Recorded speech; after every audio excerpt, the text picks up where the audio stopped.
Барлықтарыңа сәлем. Бұл математика нөлден бастап курсы 11-ші сабақ. Бүгінгі өтетін тақырыбымыз бір айнымалысы бар сызықтық теңсіздік, мәндес теңсіздіктер, бір айнымалысы бар сызықтық теңсіздіктерді шешу. Ендеше бір айнымалысы бар теңсіздік дегеніміз не? Ax үлкен b-дан, немесе Ax кіші b-дан, немесе Ax үлкен немесе тең b-дан, немесе Ax кіші b-дан. Жалпы осы түрлі теңсіздіктер бір айнымалысы бар сызықтық теңсіздіктер деп аталады. Мұндағы a және b қандай да бір сандар. Ал x дегеніміз ол белгісіз айнымалы. Мысалы ax үлкен b дегенге мысал келтірейік. 4x үлкен 6-дан. Яғни a және b бұл кез келген сандар. Мысалы 4 және 6. Немесе осы төменде тұрған мысалдарға қарайық. 5x минус 2 кіші 8-ден, немесе осындай тағы да теңдеулер. Яғни құрамында бір айнымалысы болу керек. Айнымалы x, y, z кез келген болуы мүмкін. Тек ол біреу болу керек. Келесі бізде мәндес теңсіздіктер. Шешімі бірдей болатын теңсіздіктер мәндес теңсіздіктер болады. Яғни екі теңсіздік берілсе, олардың екеуінде жауабы бірдей болса, онда ол мәндес теңсіздіктер. Шешімі болмайтын теңсіздіктерде мәндес теңсіздіктер болады. Енді келесі теңсіздіктерді мәндес теңсіздікке түрлендіру ережесі. Егер теңсіздік құрамындағы қосылғыш теңсіздіктің бір жақ бөлігінен екінші жақ бөлігіне қарама-қарсы таңбамен көшірілсе, берілген теңсіздік мәндес теңсіздікке түрленеді. Төмендегі мысалға қарайық. 3x минус 7 кіші x плюс 3-тен. Енді осы жердегі минус 7-ні теңсіздіктің келесі жағына плюс 7 деп өткіздік. Және теңсіздіктің екінші жағында тұрған плюс x-ті теңсіздіктің бірінші бөлігіне минус x етіп өткіздік. Енді бұлар мәндес теңсіздікке өзгерді. Яғни біз теңдеу шығарғанда да x-терді бір жағына, ал сандарды екінші жағына жинаймыз ғой. Дәл солай бұл жерде де қарама-қарсы таңбамен теңсіздіктің бірінші бөлігіне немесе екінші бөлігіне өткізіп қарсақ болады. Келесі ереже бізде егер теңсіздіктің екі жақ бөлігінде бірде оң санға көбейтсе немесе бөлінсе, берілген теңсіздік мәндес теңсіздікке түрленеді. Мысалы 4x үлкен 8-ден. Бұл теңсіздіктің екі жағында 2-ге бөлейік. Сонда бізде 4x бөлінген 2, 8 бөлінген 2. 4x 2-ге бөлсек 2x, 8-ді 2-ге бөлсек 4. Сонда бізде 2x үлкен 4-тен деген теңдеу шығады. Яғни бұл мәндес теңдеуге түрленді. Сонда бастапқы теңдеуді оң санға екі жағында көбейтсек немесе бөлсек, теңдеудің мәні өзгермейді екен. Үшінші ереже ең маңызды ережелердің бірі, егер теңсіздіктің екі жақ бөлігінде бірде теріс санға көбейтілсе немесе бөлінсе, сонымен қатар бірге теңсіздік белгісі қарама-қарсы теңсіздік белгісіне өзгертілсе, берілген теңсіздік мәндес теңсіздікке түрленеді. Яғни біз теңсіздіктің екі жағында бірде теріс санға бөлетін немесе көбейтетін болсақ, онда теңсіздіктің таңбасы қарама-қарсы таңбаға ауысады. Мысалы, минус x кіші 12-ден. Бұл жерде көріп тұрғанда x-тің алдында минус тұр. Осы минустан құтылу үшін теңсіздіктің екі жағына минус 1-ге бөлейік. Сонда бізде минус x бөлінген минус 1 кіші 12 бөлінген минус 1. Енді осыны бөлгеннен кейін, минус x-ті минус 1-ге бөлсе 1, одан кейін таңбамыз ауысады, одан кейін 12-ні минус 1-ге бөлсек минус 12. Сонда бізде x үлкен минус 12-ден деген мәндес теңсіздікке түрленеді. Тағы да бір мысал қарастырайық. Минус 4x кіші 80. Бұл жерде екі жағына минус 4-ге бөлсек болады. Минус 4x-ті 4-ге бөлсек, 8-ді минус 4-ге бөлсек, сонда x үлкен минус 2-ден бұл таңбамыз ауысады. Теңсіздіктерді мәндес теңсіздікке түрлендіру түсінікті болса, енді бізде теңсіздіктерді шешу. Алдымен ережені түсініп алайық.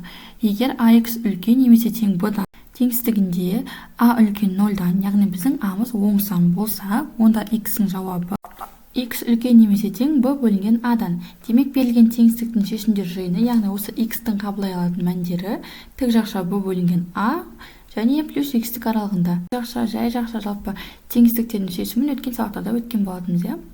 Енді төмендегі теңсіздікке назар аударайық. 5x минус 1 үлкен 3x плюс 7-ден.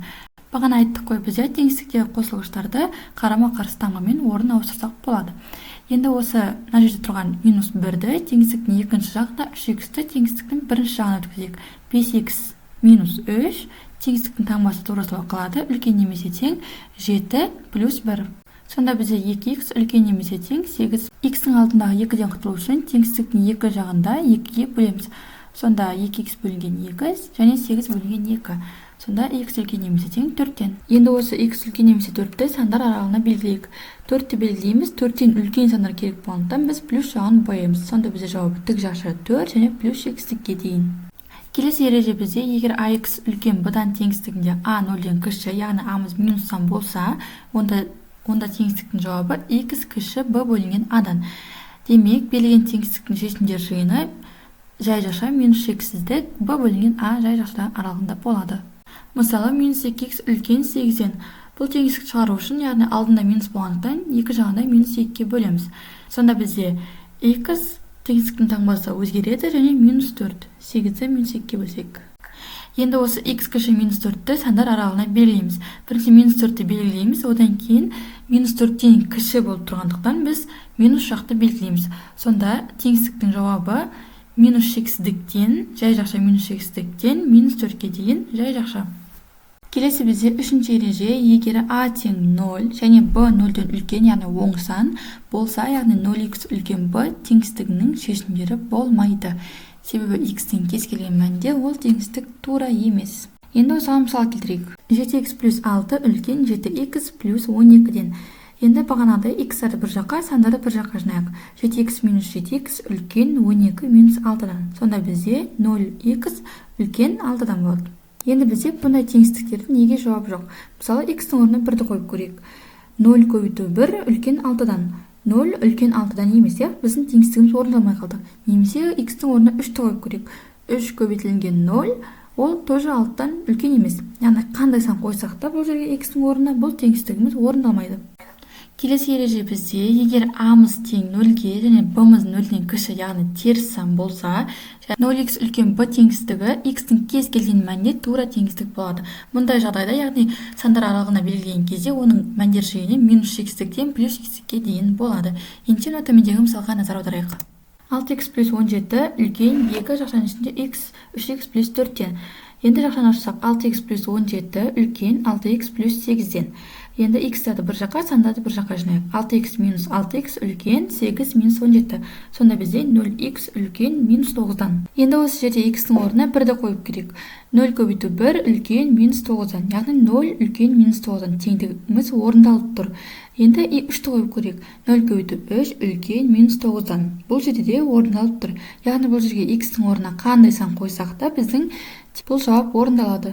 Сондықтан біздің жауабымыз минус шексіздік пен плюс шексіздік аралығы, жай жақшада. Бір айнымалысы бар сызықтық теңістіктерді шығару ережелері түсінікті болса, енді есептерді қарастырып көрейік. Бірінші есеп 3x үлкен немесе тең минус 18-ден. Бұл жерде, яғни x-ның алдында 3-тен құтылу үшін екі жағында 3-ге бөлеміз.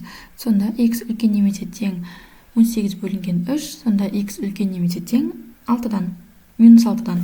Енді осы x үлкен немесе тең минус 6-ны сандар аралығына белгілеген кезде бізде минус 6-дан үлкен сандар керек болып тұр, сондықтан біз плюс жағын бояймыз.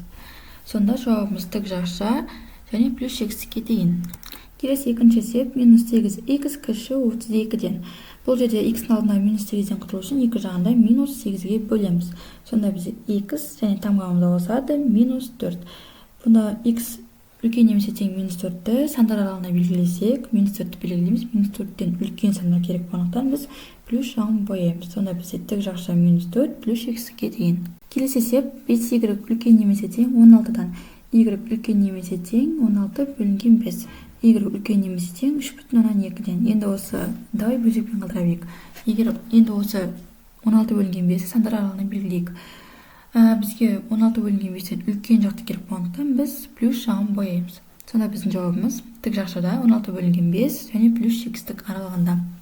Осымен сабақты қорытындылайық. Бүгінгі сабақта біз бір айнымалысы бар сызықтық теңістікті қалай шығару керек екенін, мәндес теңістіктің не екенін, жалпы теңістікті қалай шығару керек екенін түсіндік. Яғни теңістіктерді шығару кезіндегі ережелермен таныстық. Осымен сабағымыз аяқталды. Сабақ пайдалы болса каналға тіркеліп, лайк басып кетіңіздер.